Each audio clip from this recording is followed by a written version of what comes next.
Let me ask you this. Should the people and local officials of Walton County, Florida decide who gets access to their beaches, or should state politicians in Tallahassee have the final say? Here's the deal. For 7 years, there's been ongoing legal battle over customary use and public beach access here in Walton County, Florida, and now something big just happened.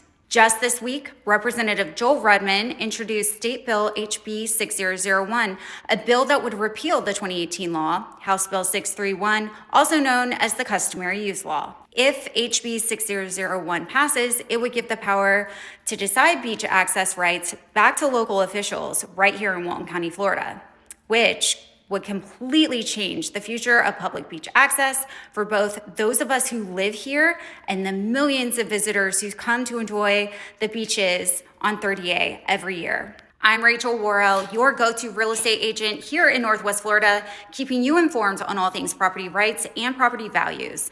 You know I like to keep you in the loop, so here's the scoop on HB 6001. So what would this bill do? This bill would repeal a 2018 law that was the catalyst for ongoing litigation, which ultimately lets beachfront property owners block access to some beach parcels with signs and barriers up to the high water line in front of their beachfront parcels.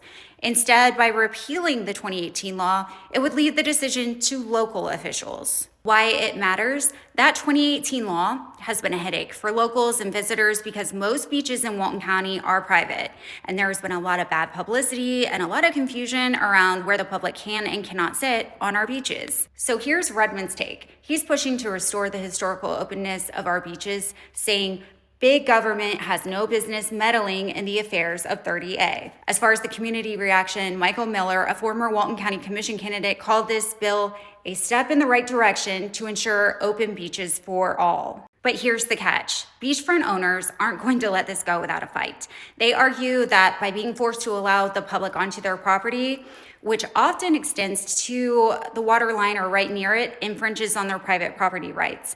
But if this bill passes, it could be a game changer for locals without deeded beach access and make our beaches more inviting for visitors. Now, some people think that Redmond might be doing this to score points with voters since Representative Redmond recently filed this bill along with a few other controversial bills just before he steps down from his state seat and starts running for U.S. Congress. But whether it's political or not, this bill could really shift the balance in this long-standing debate over beach access here in Walton County, Florida. But I want to know, what do you think? Should Walton County local officials have the final say on public access to its beaches, or should we leave it up to the state politicians to decide who gets access to our beaches?